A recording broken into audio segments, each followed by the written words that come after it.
네, 안녕하세요. 차트 선생입니다. 자, 오늘 두산 에너빌리티의 영상을 찍고 있는데요. 시간은 토요일 오후 1시 47분입니다. 영상 시작 전에 구독과 좋아요 한 번씩 부탁드리고요. 자, 오늘 제가 항상 이 차트 분석 위주로 좀 말씀을 드렸는데 거의 뭐 했던 말은 거의 비슷비슷합니다. 여러분들이 지금 구간에서 이렇게 위아래 변동성이 나오고 있는 이유를 정확하게 알고 계셔야 되는데요. 아마 최근에 들어오신 분들이 사실 원전주에 많지는 않습니다. 우리가 매매 동향만 잠깐만 좀 보더라도요. 투자자별 매매 동향. 자, 어때요? 어때요? 최근에 외국인만큼 샀단 말이에요. 우리가 1개월 기준으로 좀 봤을 때는 어때요? 개인들이 산 게 40만 주밖에 안 되고요. 외국인이 산 게 몇 주예요? 1,600만 주입니다. 개인들은 오히려 2천만 주를 팔았어요. 그러니까 우리가 지금 구간에서 아직도 개인 투자자가 안 달라붙었다라는 건요. 여러분들이 지금 사도 늦지 않았다라는 겁니다. 우리가 항상 주식을 할 때는 이런 구간에서 재미없는 구간 있잖아. 사실 이때 하루만 재밌었잖아요. 원전 같은 경우에 그죠? 그 후에 이렇게 재미가 없었는데 우리가 이렇게 재미없을 때 사서 재미있을 때 팔아야 되거든요. 그러니까 제가 하고 싶은 말이 뭐냐면은 제가 여러분들한테 모아 가자고 했던 구간이 이 구간이잖아요. 15,000원, 16,000원.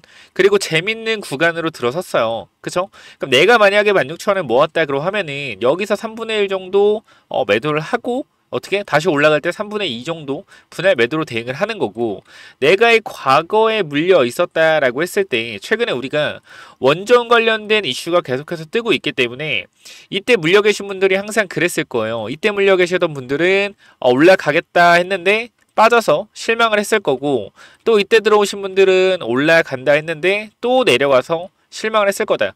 그러니까 원전주에 좀 크게 대였죠. 좀 3, 4년 들고 있는 분들은. 그래서 원전주에 좀 크게 대인 분들이 많기 때문에 지금 구간에서 심리적으로 조금 약해져 있을 상태예요. 그죠? 계속 이렇게 흔들면은 내가 이 3, 4년을 기다렸었는데 매도해야겠다라는 생각이 굉장히 강해지는 구간입니다. 사람이라면 또 그게 어쩔 수가 없죠. 그렇기 때문에 여러분들이 이러한 구간들에서 결과적으로 좀 털리고 있지 않나라는 좀 생각이 듭니다. 3, 4년 기다리신 분들이 아마 지금 고민해서 원전 관련된 영상들을 많이 찾아보고 계실 거예요. 근데 이 두산 에너빌리티 같은 경우에는 우리가 지금 이슈가 기본적으로 좀 말씀드리면은 정말 큽니다. 아니 원전 관련된 이슈 30조 이슈 옛날부터 작년부터 나오지 않았냐. 근데 결과적으로 맨날 주가가 올라가다 무너지지 않았냐. 이렇게 좀 말씀을 많이 하시는데 자 여러분 우리가 지금 뭘 봐야 돼요? 거래량을 좀 보셔야 돼요. 지금 보시면은 이때 당시에 거래가 들어온 구간보다 지금 이게 얼마 만에 터진 거래량이에요. 이걸 잘 보세요. 2021년도 6월달 이후로 터진 거래량이란 말이에요. 몇 년 만에? 3년 만에 터진 거래량이다. 그럼 우리는 이걸 봤을 때 의심을 해봐야 돼요? 안 해봐야 돼요? 의심을 해봐야 돼요. 어떤 의심을 해봐야 돼요? 무언가 정보를 아는 누군가가 있는 것이 아닌지 의심을 해봐야 된다. 자, 여기가 거래량이 터진 구간. 이거를 잘 봐야 되는데 제가 선으로 표시해놨죠. 얼마입니까? 19,500원에서요. 그쵸? 19,500원에서 얼마요? 22,000원이요. 22,000원 정도, 그죠?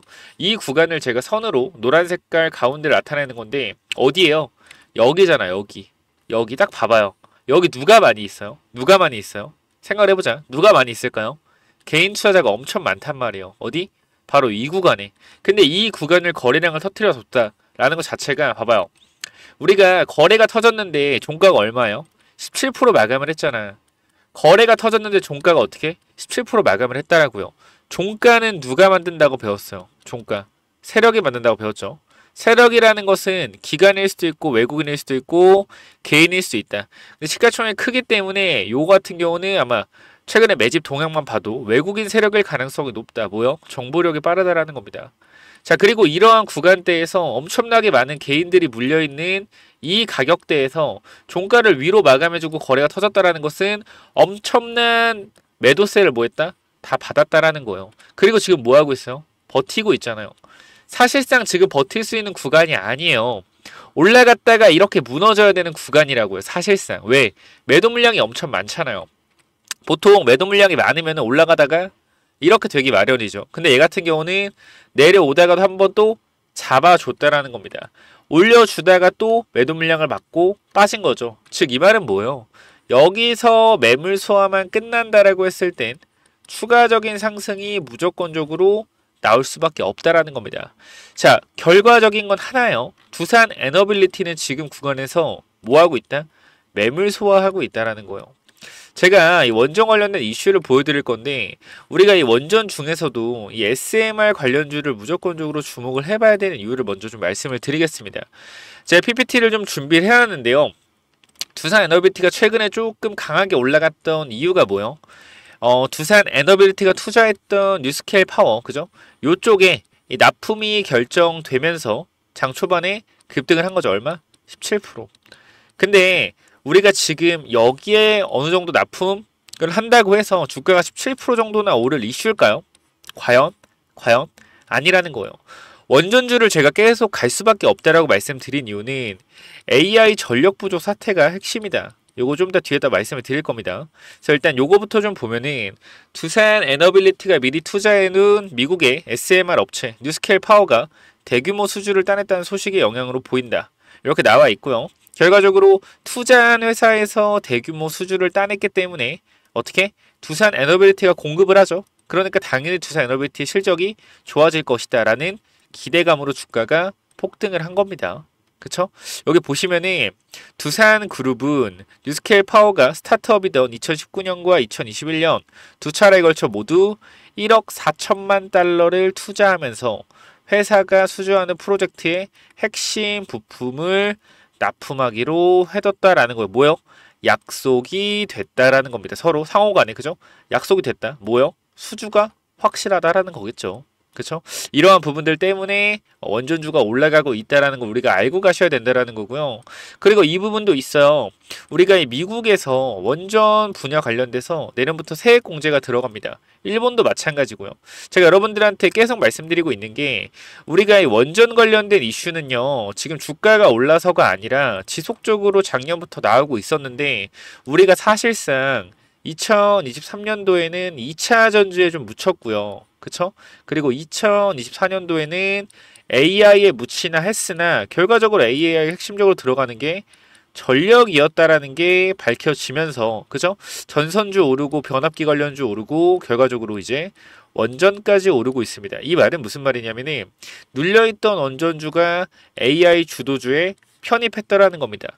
주도주 섹터에 편입을 했다라는 것은 원전주가 지금부터 주도주로 달려나갈 수 있을 가능성이 열려 있다라고 여러분들한테 말씀을 드리는 거고요. 그리고 중요한 거는 항상 우리가 미국 시장을 봐야 되는 이유가 있습니다. 우리가 2차 전지도 결과적으로 그죠? 작년에 많이 올랐던 게 뭐예요? 바로 미국의 IRA 법안 이 이슈로 많이 올랐어요. 미국이 움직여야 우리나라 증시에 이슈가 되면서 관련 섹터들이 올라간다라는 겁니다. 미국에서 원전 분야 관련돼서 투자를 내년부터 세액 공제를 하기로 했기 때문에 우리가 이러한 부분들에 있어서 뭐 해야 된다? 기대감이 살아나고 있다라는 걸 우리가 알 수가 있다라는 거죠. 그리고 미국뿐만 아니라 일본에서도 어떻게 수주가 점점 늘어나고 있다 라고 좀 나와 있고요. 자, 이쪽에 좀 읽어보면은 자, 백악관은 이날 원전에 대해 재생에너지와 마찬가지로 깨끗하고 믿을 수 있으며 빠르게 성장하는 경제, 전력 수요를 맞추는데 적합하다고 평가했다. 그쵸? 그리고 그 같은 날 미국 재무부도 2025년부터 원전 투자에 세액 공제 혜택을 주겠다고 발표했다라고 나와 있죠. 그 밑에 AI 개발 경쟁과 데이터 센터 증가 등 전력 수요가 폭증하면서 세계 각국이 원전 산업 강화에 나서고 있다. 미국과 일본 등 주요국 정부가 잇따라 원전 지원 방침을 발표하고 유럽에서 원전 신규 발주를 확대하는 분위기다. 그쵸? 불가리아랑 체코에서 이런 부분들 신규 발주를 확대하는 부분이다 라고 좀 나와 있습니다. 자, 그래서 우리가 지금 구간에서 이 체코 원전 수주 관련된 이슈도 볼 겁니다. 정말 이슈가 많아요. 우리가 지금 단기적으로 이렇게 이슈가 많은데 아직도 원전주가 이제 개인 투자 관련해서 크게 기대감이 없다. 요게 좀 아쉬운 부분인데 제가 이 4월 28일부터 여러분들에게 계속해서 원전주를 모아가야 된다. 라고 계속 말씀을 드렸었죠. 결국 이러한 부분들 때문입니다. 자, 우리가 핵심적으로 봐야 될 부분들이 결과적으로 원전주, 주목을 해야 된다라고 다시 한번 말씀드리고 열심히 설명하고 있으니까 구독과 좋아요 한 번씩만 좀 부탁을 드립니다. 자, 그리고 이러한 부분들이 또 뒤쪽에 나와 있는데 유럽 국가들은 원전 신규 발주에 열을 올리고 있다. 프랑스는 2050년까지 원전을 14기 새로 짓기로 했고 영국은 1월 2050년까지 원전 용량을 지금의 4배로 늘리고 원전 8기를 추가 건설한다고 발표했다. 30조 원대 사업을 추진하는 체코는 한국과 프랑스를 우선 협상 대상자로 최종 후보에 올렸고 불가리아는 올해 2월 약 18조 규모의 코줄로드의 원전 건설 우선 협상 대상자로 현대건설을 선정했다. 나와있죠. 뒤에 보면은 이쪽입니다. 보시면 이 부분이요. 한수원 체코 신규 원전 프랑스와 2파전 15년 만에 수주 가능성. 이게 24년도 2월에 나온 이슈입니다. 이게 정확히 언제 결과가 나오냐면은 6월 말부터 7월 초에 결과가 나옵니다. 그러니까 뭐예요, 지금? 기대감이 붙을 때라는 거예요. 여기에다가 AI까지 추가됐다라는 거죠. 그쵸? 이게 바로 핵심인데 이 핵심을 절대 놓치시면 안 된다. 자, 우리가 전력 관련된 이슈 잠깐만 좀 볼 거고 왜 도대체 원전 관련주수에서도 이 SMR 관련주가 중요한지도 잠시 후에 좀 말씀을 드리도록 하겠습니다. 자, AI 확산으로 2030년 전력 부족 사태가 온다. 급증하는 AI 수요. 전 세계 전력 공급을 위협한다 라고 나와 있는데요. 자, 제가 계속 말씀드린 부분이요. 우리가 이 체코 원전 30조 수주 이 이슈뿐만이 아니라 핵심은 뭐예요? AI가 주도주인데 이 AI는 전력이 부족하다. 그럼 결과적으로 전력을 잘 조달해 줄 수 있는 뭐가 필요하다? 원전이 필요하다. 그죠? 자, 이게 데이터 센터 그림인데 요걸 좀 보시면 알겠지만 이렇게 따다다다 다 붙어 있습니다. 근데 요게 엄청난 전력을 먹는다라는 거예요. 생각을 해보자고요. 이런 데이터 센터가 한 20개 있고 이 바로 옆에 이 SMR 관련된 발전소가 있다라고 했을 땐 전력 공급이 원활할까요? 원활하지 않을까요? 원활하겠죠. 그리고 SMR 장점을 잠깐만 좀 말씀드리면은 이 대형 원전 같은 경우는요 항상 이 해안가 근처에 좀 위치가 되어 있어야 돼요. 그러니까 해안가라고 하면은 이 근처에 위치가 왜 원전이 조금 위험해질 때 뭐 해야 돼요? 해수를 투입시켜서 원전을 담가 버려야죠. 그죠? 그렇기 때문에 많은 물이 필요하다. 그래서 뭐요? 항상 이 원전은 대형 원전은 해안 근처에 짓는다. 근데 SMR은 아니에요. 얘 자체가 크기가 거의 면적이 대형 원전의 2분의 1밖에 필요하지 않고 일체형이기 때문에 한 번에 담가버리면 됩니다. 그럼 요건 뭐요? 내륙에서도 사용이 가능하다라는 겁니다. 내륙에서도. 요게 핵심인데 뒤에 좀 설명을 드릴게요. 자, 그래서 일론 머스크와 앤디 제시는 최근 전력 전기 공급 문제를 AI 개발의 주된 변목 형상으로 지목했다. 이는 지난해 AI 개발을 저해한 제한된 칩에 이은 것으로 특히 데이터 센터가 집중되어 있는 지역에서 전력 용량의 한계에 부딪히고 있음을 의미하고 있다라고 말했다. 그쵸? 핵심은 뭐예요? 데이터 센터가 집중되어 있는 지역에서 전력 용량의 한계에 부딪히고 있음을 의미하고 있다. 이런데 뭐가 필요하겠어요? 당연히 SMR 관련돼서 필요하겠죠. 이에 따라 아마존, 마이크로소프트, 알파벳 등 대기업들은 데이터 센터를 포함한 AI 인프라 구축에 수십억 달러를 투자하고 있다. 대기업들의 데이터 센터 확정에도 불구하고 슈나이더 일렉트릭의 판카즈 사르마 부사장은 전 세계적으로 데이터 센터에 대한 수요가 이처럼 높은 적은 없었다며 2030년까지 필요한 모든 시설을 운영할 만큼 전력이 충분하지 않을 것이라고 경고했다. 자, 원전을 지금 건설하면은 언제 돼요? 6년에서 9년 뒤에 됩니다. 그러면은 이 기간을 단축시켜 줄 수 있는 게 또 뭐요? SMR이라는 거예요. 그쵸? SMR 관련주 갈 수밖에 없겠죠. 이 부분들을 절대 놓쳐서 안 된다. 자, 그리고 밑에 또 읽어보면은 전력과 환경 문제라고 나와 있습니다. 전력 부족 사태는 AI 기술의 환경적 영향에 대한 우려를 불러일으키고 있다. 자, 근데 우리가 좀 생각을 해봅시다. 원전은 뭐예요? 원전은 친환경으로 분류가 되어 있습니다. 잘 모르시는 분들도 있겠지만 친환경 에너지로 분류가 되어 있어요. 이 밑에를 보시면은 전력 소비가 증가와 관련된 도전에도 불구하고 데이터 센터 개발자들은 원자력 에너지 같은 새로운 옵션에 관심을 가지고 있다. 마이크로소프트는 이 분야 투자를 확대하고 있으며 전력망의 현실이 AI 발전을 방해하지 않도록 전략을 모색하고 있다. 이러한 전력 공급 이슈는 AI 산업의 급속한 성장과 그로 인한 기술력 환경적 도정을 상징하며 세계적인 효율적인 에너지 관리와 지속적인 발전이 얼마나 중요한지 다시 한번 강조하고 있다. 결과적으로 모든 것들을 봤을 때 아무리 봐도 SMR이 갈 수밖에 없겠다라는 결론이 도달하게 됩니다. 그죠? 재료도 굉장히 좋고요. 플러스 뭐가 좋죠? 플러스 차트까지 좋다라는 거예요. 이런 부분들 우리가 좀 알아가야 되고 SMR 장점을 좀 제가 나타낸 게 있는데 요거를 좀 보겠습니다. 자, 2030년까지 부족하다라고 했죠. 그죠? 그 빨리빨리 지어야 될 거 아니에요. 그쵸? 근데 대형 원전 같은 경우는 6년 이상과 높은 초기 비용이 들어가는데 SMR은 뭐요? 짧은 공기와 적은 초기 비용 3년 이하라는 겁니다.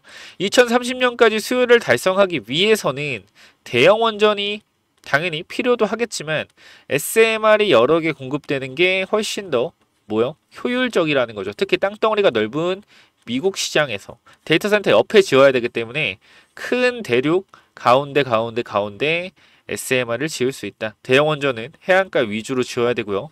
무조건 봐야 돼요. 두산 에너빌리티. 아시겠죠? 자, 그리고 안정성 또한 뭐요? 일체형 설계 말씀드렸지만 바로 그냥 담가 버리면 된다. 라고 말씀을 드렸고요.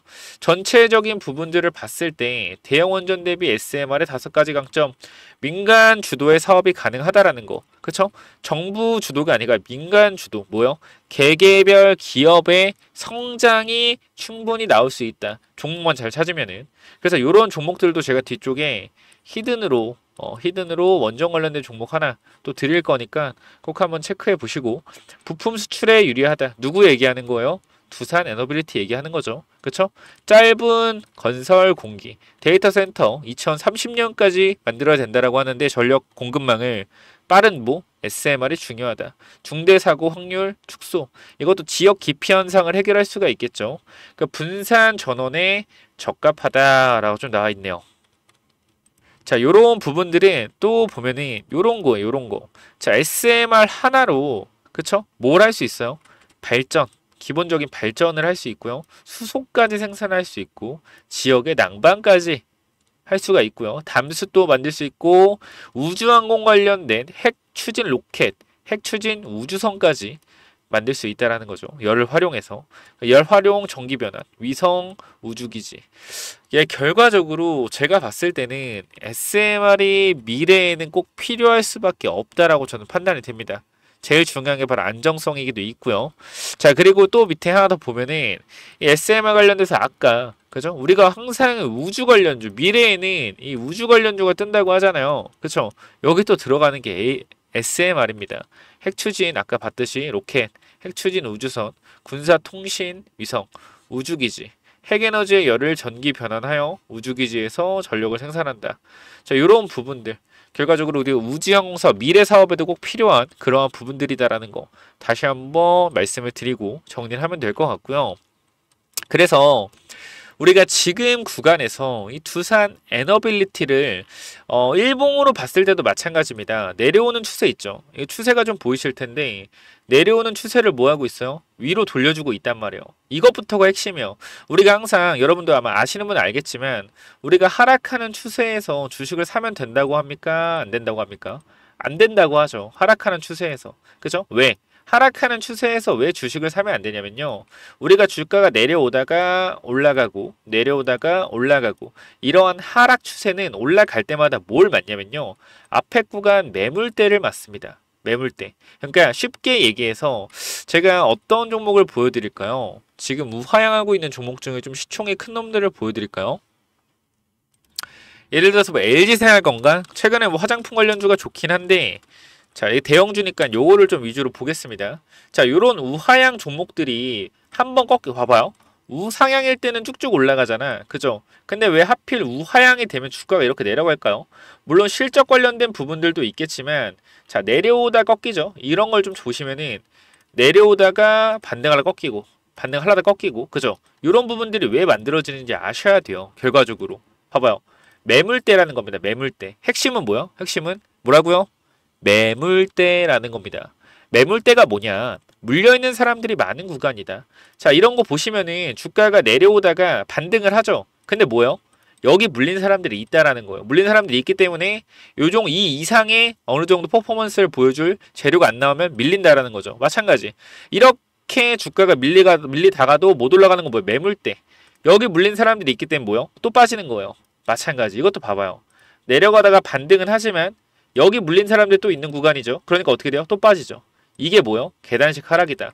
올라가려고만 하면 두드려 맞고, 올라가려고만 하면 두드려 맞고, 올라가려고만 하면 두드려 맞는다. 그래서 우하향에 있는 주식을 사지 말라는 겁니다. 우리가 반대로 이렇게 우하향을 하고 있는 주식이 여기서 만약에 이렇게 올라왔다라고 하는 거는 뭐요? 매수 타점이라는 거예요. 왜 그럴까요? 자, 우하향하고 있는 주식에서 분명히 내려갔다가 올라오면은 매물을 두드려 맞잖아요. 그죠? 매물을 두드려 맞는다. 근데 만약에 여기서 이거를 뚫어줬다라는 것은 여기서 나오는 매물을 누군가가 받아줬다라는 거예요. 이게 핵심이다. 그쵸? 누군가가 받아준 사람이 있기 때문에 우하향을 돌리는 우상향 추세의 시작점이라고 볼 수가 있다라는 겁니다. 그러면은 이 두산 에너빌리티를 좀 우리가 봤을 때 이 종목이 어때요, 지금? 우하향하고 있는 추세를 돌려놨습니까? 안 돌려놨습니까? 돌려놨습니까? 안 돌려놨습니까? 돌려놨죠. 그죠? 자, 우리가 일봉은 단기적인 흐름을 보는 겁니다. 그러면은 주봉은 뭐죠? 주봉은 중기적인 흐름을 보는 거죠. 그죠? 중기적인 흐름상도 뭐였어요? 돌려놨다라는 거예요. 뭘 통해서?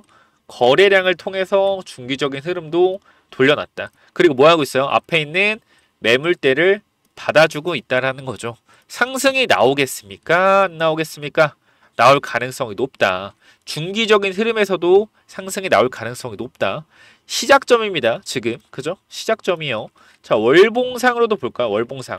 자, 월봉상으로 보면은 우리가 지금 여기서부터 좀 봐야 될 텐데 월봉상은 아직 완벽하게 돌려주지 못했네요. 그죠? 그럼 우리가 이 중기적인 입장에서 봤을 때 6월, 7월에 그죠? 6월, 7월에 이 체코 관련된 수주 이슈가 터진다라고 했을 땐 중기적인 흐름에서 봤을 땐 주봉을 어떻게 돼요? 여기서 우상향하는 곡선으로 만들어질 수가 있겠죠. 그리고 조금 더 시간이 지나서 월봉도 돌려준다라고 했을 땐 이거는 장기적인 상승 흐름으로 갈 수 있다라는 겁니다. 그렇죠?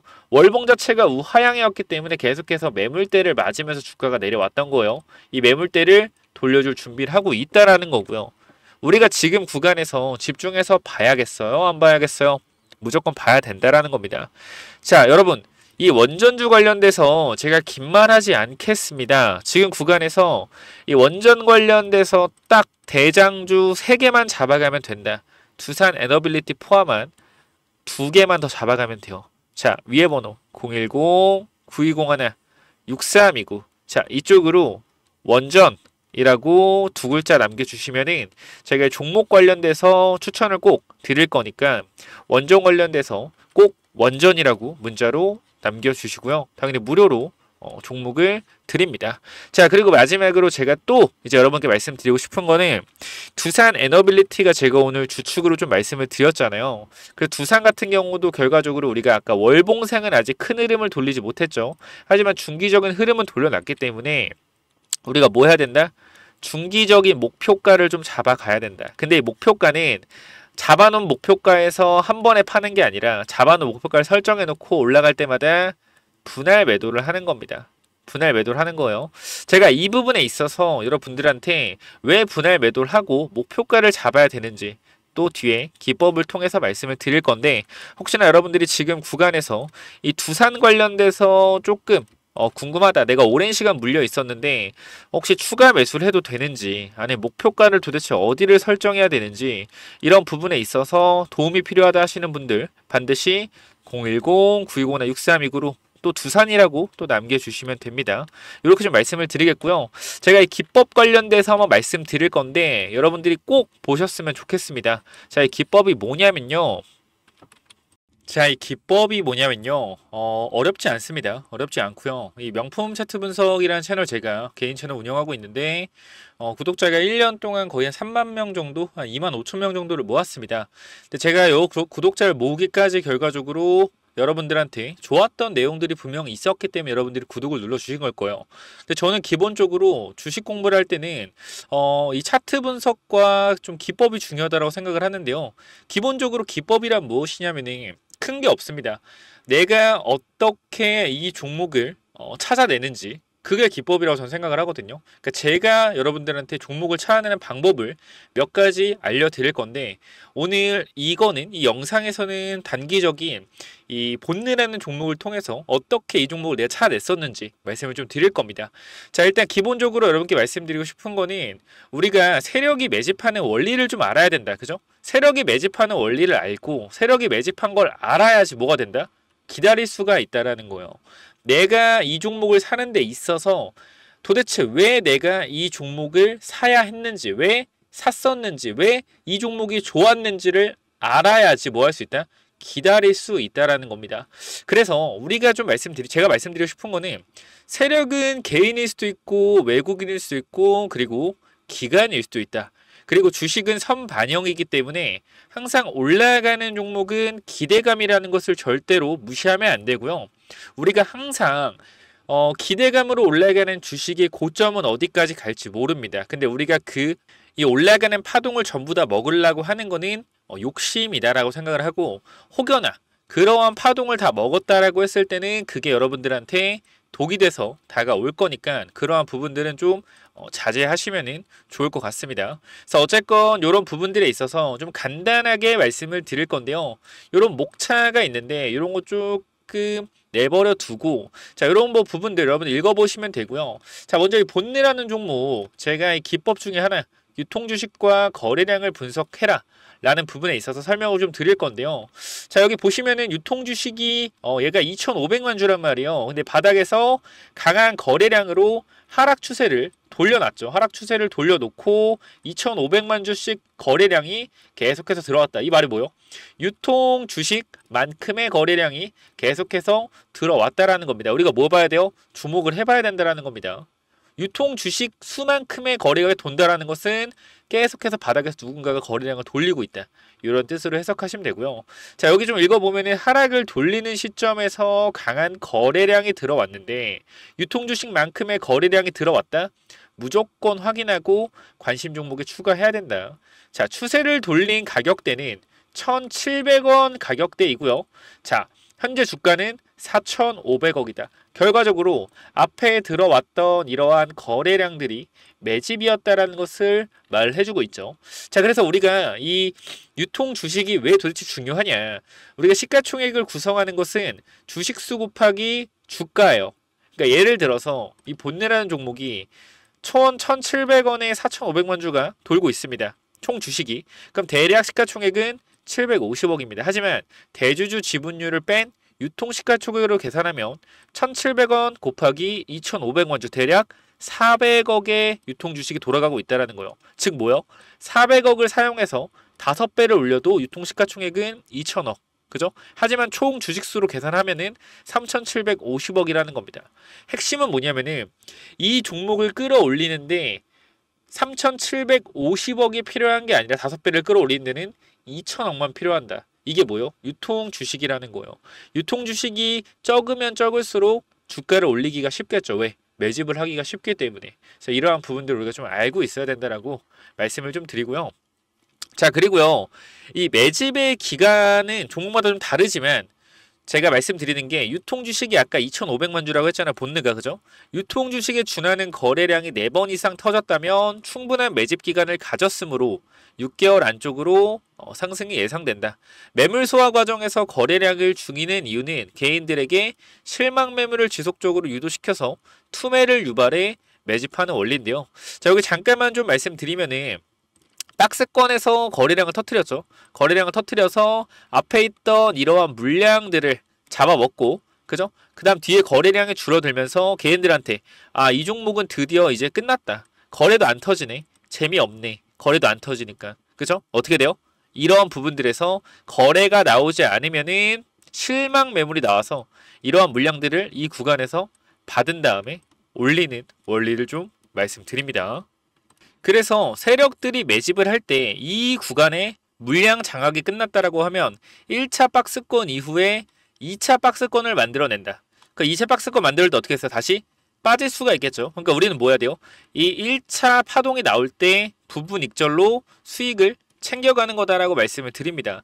1차 박스권에서 2차 박스권으로 가는 과정에서 비중 축소를 해서 수익을 챙기고 다른 종목에서 다시 매집을 시작한다. 그죠? 그래야지 뭐 할 수 있다. 계좌를 우상향으로 만들 수 있다. 욕심을 줄이고 수익을 지속적으로 챙겨 나가야 된다라는 겁니다. 이러한 부분들. 그래서 우리가 여기서 또 보면은 자, 모든 매수의 근거와 핵심은 기업이 건실한가, 성장 가능성이 높은가, 이게 중요해요. 제가 여기서도 중요도에 보면은 그죠? 기업이 가장 중요하고요. 그 다음 거래량이 중요하다라고 말씀을 드리는 겁니다. 그죠? 그렇기 때문에 이 두 부분, 거래량과 기업 분석, 그 중에서도 기업 분석 가장 중요하다. 왜? 봐봐요. 기업이 건실한가, 성장성이 높은가. 왜 그런 거냐면은 기업이 건실하지 못하면은 빠지면 불안해요. 그리고 오르면 팔고 싶단 말이야. 재무제표가 나쁘면은. 근데 하지만 기업의 이익이 충분히 발생되고 있고 영업이익과 매출이 상승 중이라면 그쵸? 어떻게 돼요? 우리가 중간에 매도할 생각을 잘 안 하겠죠. 긴 파동으로 가져갈 수 있다는 거 어떻게? 분할 매도를 하면서. 그러니까 이러한 파동에 흔들리지 않을 수가 있다는 거죠. 그쵸? 실적과 매출이 받쳐준다면. 근데 만약에 실적이 안 좋은 회사라고 했을 때는 올라갔다 빠지기만 해도 불안해서 손절하고 오르면 추격 매수를 하고 반복된다. 그렇기 때문에 우리는 뭐 해야 된다? 파동을 견디기 위해서는 건실한 기업을 투자해야 된다라고 말씀을 드리는 겁니다. 자, 먼저 본네의 재무제표를 좀 볼 건데요. 제가 이 부분은 조금 확대해서 보여드리도록 하겠습니다. 자, 이쪽을 보시면은 먼저 2021년도에 실적이 얼마죠? 실적이 자, 영업 매출이 500억에 영업이익이 10억이다. 근데 주가는 3,500억에 위치가 돼 있고요. 2022년도에는 매출이 600억대 늘었어요. 매출이 늘고 영업이익, 영업 손실 10억에서 영업이익 10억으로 바뀌었다. 근데도 주가는 2,500원까지 내려왔습니다. 그런데도 불구하고 또 2023년도에는 매출이 또 100억이 늘었어요. 700억으로. 영업이익은 50억 가까이 늘었습니다. 하지만 주가는 1,500원대까지 빠졌습니다. 이 말은 무엇을 의미하냐면은 기업이 성장하고 있음에도 불구하고 주가가 빠진다. 뭐요? 고의적으로 누가 누르고 있다. 보통 우리는 주가가 빠지면은 이 기업에 어떠한 문제가 있지 않을까라는 편견을 가진단 말이에요. 그런 편견을 가지지 않기 위해서 우리가 뭐 해야 된다? 공부라는 것을 해야 된다. 기법을 깨우쳐서 종목을 발굴해낼 줄 알아야 된다는 겁니다. 이 종목이 결과적으로 내려오는 추세를 돌리면서 거래량 키워 이 자리부터 세력들이 집중적으로 매집이 들어왔다. 그럼 본네는 세력들이 매집한 가격에서 추가적인 상승이 충분히 나올 수 있을 거라고 우리가 알 수 있었겠죠. 그래서 본네 같은 경우에 제가 영상을 직접 찍어 드렸다라는 거예요. 이때.